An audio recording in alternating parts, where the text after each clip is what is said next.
একই দিন রাজপথে বিএনপি আওয়ামী লীগ বেগম জিয়াকে আটকে রেখে মৃত্যুর দিকে ঠেলে দেওয়ার অভিযোগ। আন্দোলন এই দাবি আদায়ের হুঁশিয়ারি। বিচলিত নয় সরকার, সহিংসতা করলেই জবাব। মূল্যস্ফীতি নিয়ন্ত্রণে সরকারি সিদ্ধান্তের সুফল শিগগিরই বাজারে মিলবে, সংসদে প্রধানমন্ত্রী বললেন।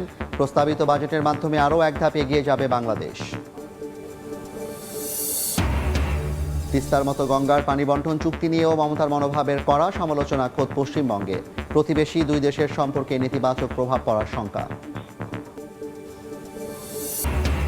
এবং অপরাজেয় দুই দলের লড়াইয়ে রোমাঞ্চিত ফাইনালের অপেক্ষায় টি-20 বিশ্বকাপ। এক যুগের খরা কাটাতে মরিয়া ভারত, দক্ষিণ আফ্রিকার সামনে ইতিহাসের হাতছানি।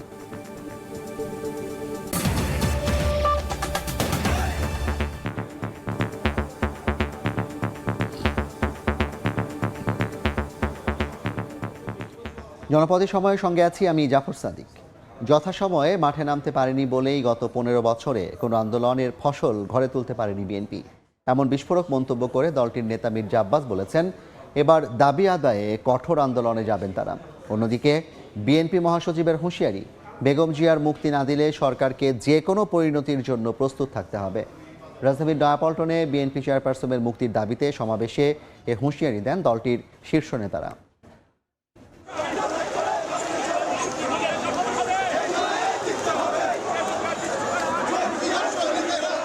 স্লোগানে দলীয় নেত্রীর মুক্তির দাবি, ব্যানার প্ল্যাকার্ডে প্রতিবাদ। নয়াপল্টনে জমায়েত বিএনপির হাজারো নেতাকর্মীর। বিকেলে সমাবেশ, কিন্তু সকালের পর থেকেই নগরীর বিভিন্ন স্থান থেকে জড়ো হতে থাকেন বিএনপি ও তার অঙ্গ সহযোগী সংগঠনের নেতাকর্মীরা।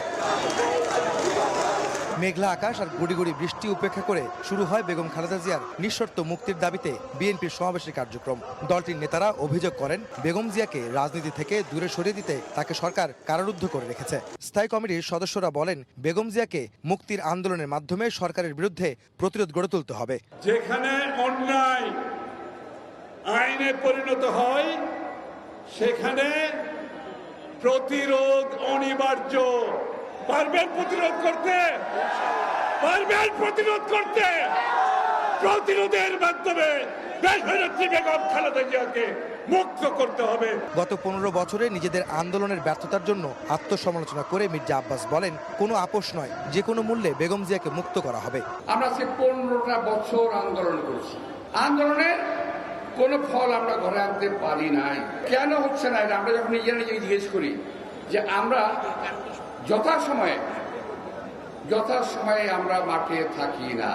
28 তারিখে যে আন্দোলন আমরা করেছিলাম, সেই 28 তারিখেই কিন্তু ফলাফল চূড়ান্ত হয়ে যেত যদি আমরা পাল্টা একটা মিছিল নিয়ে দাঁড়াতে পারতাম। প্রধান অতিথির বক্তব্যে বিএনপি মহাসচিব মির্জা ফখরুল হুঁশিয়ারি করেন, বেগম জিয়াকে মুক্তি না দিলে সরকারকে যে কোনো পরিণতি ভোগ করতে হবে। তীব্র আন্দোলনের ইঙ্গিত দেন তিনি। দেশনেত্রীকে মুক্ত করুন, অন্যথায় আপনাদেরকে যে কোনো পরিণতির জন্য তৈরি থাকতে হবে। এই দেশের মানুষ কখনো এই দেশনেত্রীকে এভাবে অন্যায়ভাবে তাকে কারাগারে বন্দী অবস্থায় তাকে চলে যেতে দেবে না। বেগম জিয়ার মুক্তি ও সরকার পতনের মধ্য দিয়ে আন্দোলনের ইতি টানার কথাও জানান বিএনপি নেতারা। সরকার পতনের এক দফা দাবিতে নির্বাচনের আগে ব্যাপক আন্দোলন করে এসেছিল বিএনপি। নির্বাচনের ঠিক 6 মাস পর আবারও বিএনপি চেয়ারপারসন বেগম খালেদা জিয়ার স্থায়ী মুক্তির দাবিতে রাজপথে এই দলটি। তারা বলছেন, সরকারের পতন এবং বেগম জিয়ার স্থায়ী মুক্তি না হওয়া পর্যন্ত রাজপথে আন্দোলন চালিয়ে যাবেন তারা। নয়াপল্টনে বিএনপির সমাবেশ থেকে আহমেদ সালেহীন, সময় সংবাদ, ঢাকা। বিএনপির মুখে যত বিষ, আন্দোলনে তত জোর নেই বলে মন্তব্য করেছেন আওয়ামী লীগের সাধারণ সম্পাদক ওবায়দুল কাদের। আন্দোলনের নামে সহিংসতা সহ্য করা হবে না বলে হুঁশিয়ারি দিয়েছেন তিনি। বিকেলে বঙ্গবন্ধু অ্যাভিনিউতে দলের প্রতিষ্ঠা বার্ষিকীর আলোচনা সভায় অংশ নেন দলের শীর্ষ নেতারা। বলেন, আদালতে না গিয়ে বেগম জিয়ার মুক্তির আন্দোলন রাজনৈতিক ফায়দা লোটার ষড়যন্ত্র।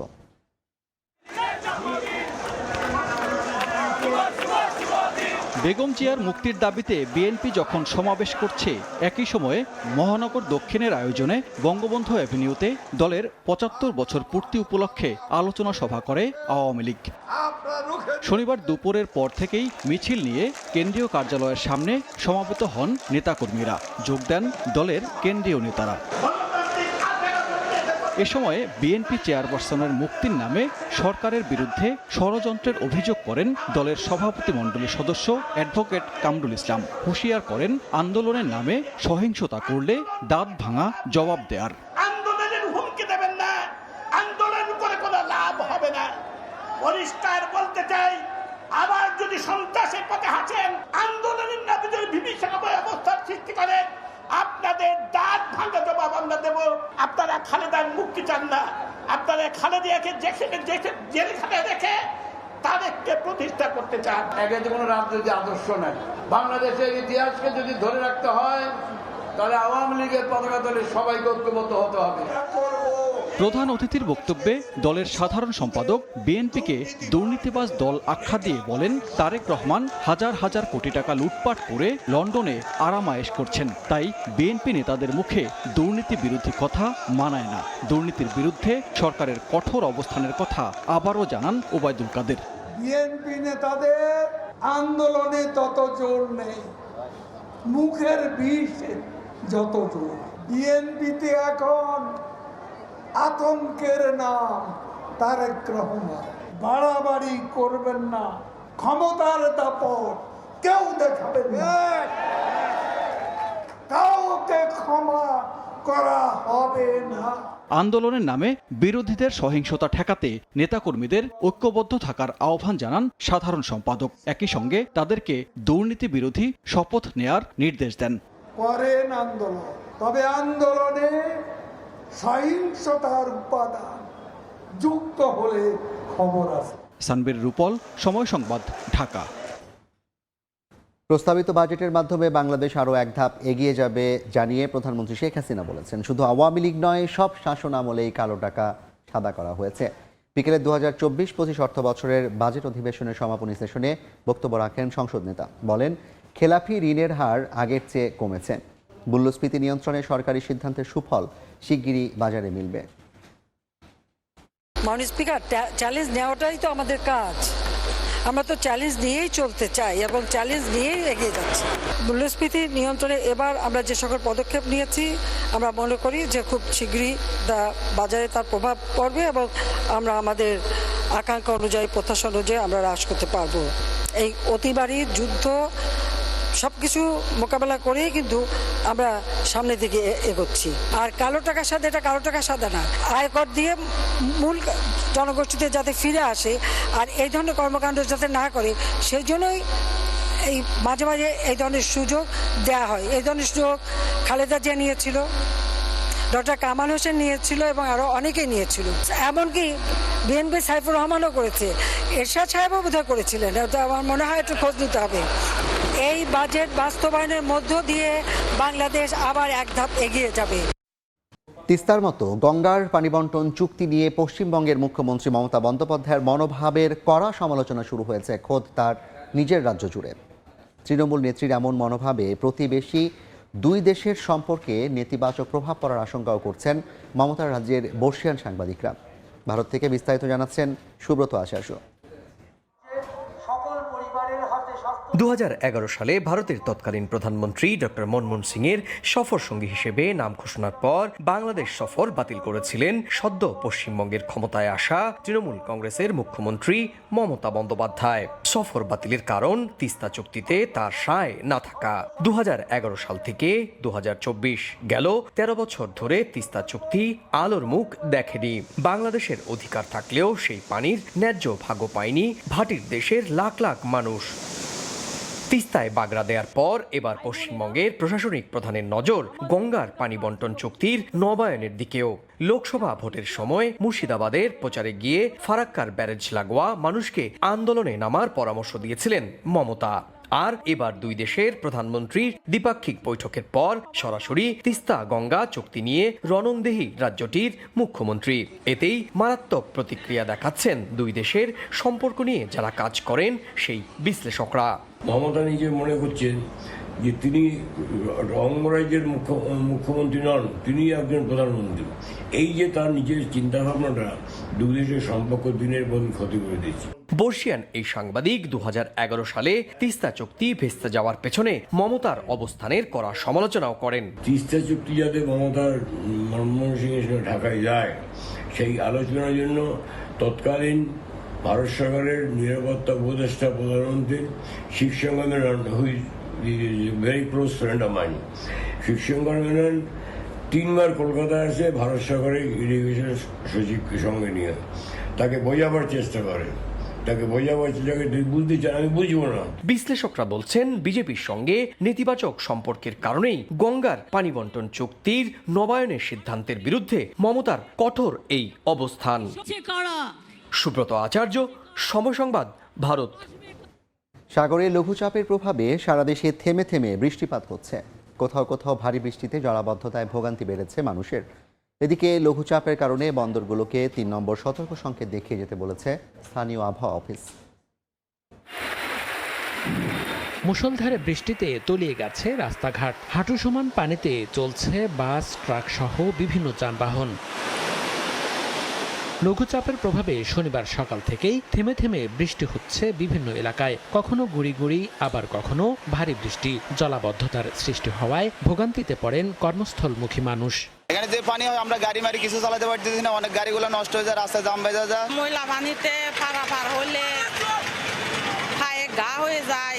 বৃষ্টিতে ঘর থেকে বাইরে যেতে না পারায় রাস্তাঘাটে কমে গেছে মানুষের আনাগোনা, দুর্ভোগ বেড়েছে শ্রমজীবী মানুষের। এদিকে সাগর উত্তাল থাকায় মাছ ধরার ট্রলারগুলোকে উপকূলের কাছাকাছি থাকতে বলা হয়েছে। অলস সময় কাটছে জেলেদের। এদিকে বৈরী আবহাওয়ার মধ্যে কোস্টগার্ডের নির্দেশনা উপেক্ষা করেই অনেক পর্যটক নেমে পড়ছেন সমুদ্র বিলাসে। মনিরুজ্জামান প্রান্ত, সময় সংবাদ। বান্দরবানের নাইক্ষ্যংছড়িতে ছড়ায় কাজ করার সময় পাহাড় ধসে একজনের মৃত্যু হয়েছে। পুলিশ জানায়, দুপুরে সদর ইউনিয়নের ফুলতলি এলাকায় বাড়ির পাশের পাহাড়ি ছড়ায় কাজ করছিলেন আবু বকর। হঠাৎ পাহাড় ধসে ঘটনাস্থলেই তার মৃত্যু হয়। স্থানীয়রা তার লাশ উদ্ধার করেন। খবর পেয়ে ঘটনাস্থলে যায় পুলিশ। গত কয়েকদিন ধরে পাহাড়ে বৃষ্টিপাত অব্যাহত থাকায় মাটি নরম হয়ে যাওয়ায় বিভিন্ন সময় নামছে ধস। এতে ঝুঁকিতে রয়েছেন পাদদেশে বসবাসকারী বাসিন্দারা। সাতক্ষীরায় বেশি লাভের প্রলোভনে গ্রাহকদের শত কোটি টাকা আত্মসাৎ করা প্রগতি এনজিওর পরিচালক প্রণনাথ দাসকে গ্রেফতার করা হয়েছে। টাকা ফেরত পেতে থানায় ভিড় করেন আমানতকারীরা। ভারতে দীর্ঘদিন কারাভোগের পর দেশে ফেরার সঙ্গে সঙ্গে সকালে তাকে গ্রেফতার করে পুলিশ।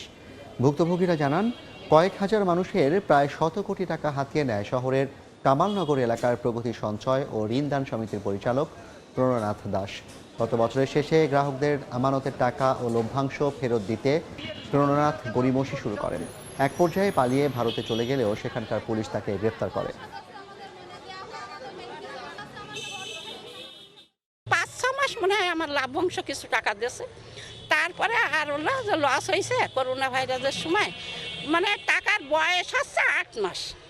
এই যে টাকাগুলো জমা দিছি 8 মাস, তার ভিতরে আমাদের একদম উদাও। যারা উপর মহলে দায়িত্বে আছে তাদের কাছে আবেদন যে আমাদের এই খেটে খাওয়া গরিব মানুষ, অসহায় মানুষের টাকাগুলো যাতে সুন্দরভাবে ফেরত পায়। চট্টগ্রামের বে টার্মিনাল গভীর সমুদ্র বন্দর উন্নয়নে বাংলাদেশকে $65 কোটি সহায়তা দিচ্ছে বিশ্বব্যাংক। শুক্রবার এক বিজ্ঞপ্তিতে বিশ্বব্যাংক জানায়, গুরুত্বপূর্ণ অবকাঠামো বিনিয়োগ সহায়তার জন্য এ অনুমোদন দেয় সংস্থাটির বোর্ড অব এক্সিকিউটিভ ডিরেক্টরস। এটি বাংলাদেশের বৈশ্বিক বাণিজ্য প্রতিযোগিতার উন্নতিতে উল্লেখযোগ্য ভূমিকা রাখবে। পাশাপাশি বন্দরের কর্মক্ষমতা বৃদ্ধির করে আমদানি রপ্তানি ব্যয় কমিয়ে আনবে বলে মনে করে সংস্থাটি। বে টার্মিনাল প্রকল্পকে গেম চেঞ্জার উল্লেখ করেছেন বাংলাদেশ ও ভুটানের জন্য বিশ্বব্যাংকের কান্ট্রি ডিরেক্টর আব্দুল্লাহ এসেক। দেশের বিভিন্ন জায়গায় বড় পর্দায় বিশ্বকাপের ফাইনাল উপভোগ করছেন ক্রিকেট প্রেমীরা। এই মুহূর্তে ঢাকা বিশ্ববিদ্যালয়ের টিএসসিতে আছেন রিপোর্টার মাহবুব রিমন। সরাসরি যাচ্ছি তার কাছে। রিমন,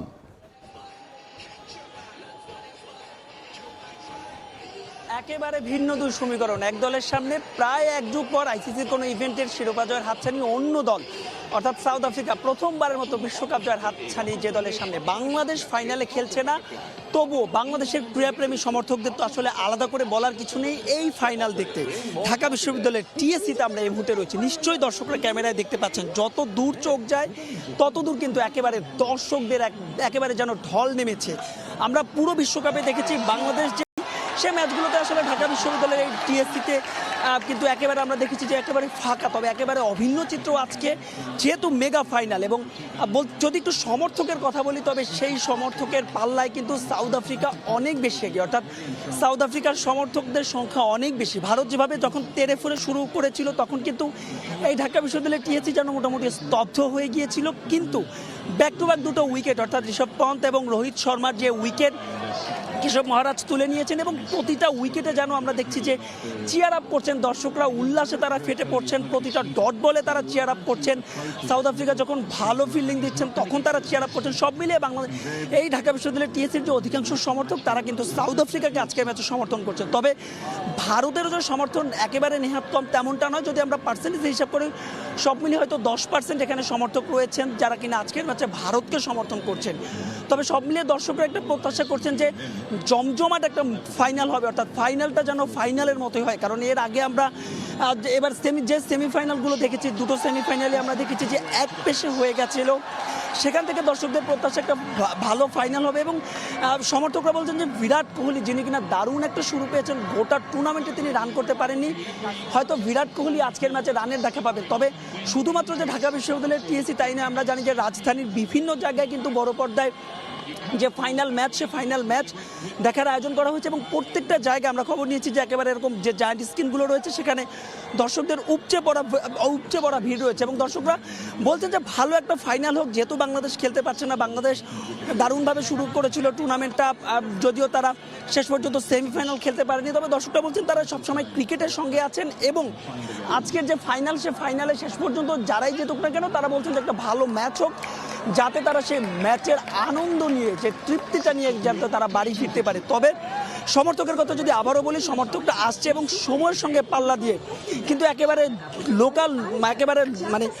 লোকারণ্য বা একেবারে দর্শকদের যেন তিল ঠাই আর নাহিরে সব কিছু মিলে দর্শকরা বলছেন যে ভারত যেই রানটা করে সাউথ আফ্রিকা যেন সেই রানটা তারা চেস করতে পারে, কিংবা চেস করতে পারুক কিংবা নাই পারুক, একটা জমজমার যেন ম্যাচ হয়। তো এই ছিল আমার কাছে ঢাকা বিশ্ববিদ্যালয়ের টিএসসি থেকে ফাইনালের দর্শক উন্মাদনার সবশেষ। সরাসরি যুক্ত ছিলাম ঢাকা বিশ্ববিদ্যালয় টিএসসি থেকে। এই ছিল জনপদের সময়। রাতের সময় সঙ্গে থাকবেন সহকর্মী গোলাম রাব্বি। জাফর, আপনাকে ধন্যবাদ। রাতের সময় নিয়ে ফিরছি কিছুক্ষণ পর, সঙ্গেই থাকুন সময়ের।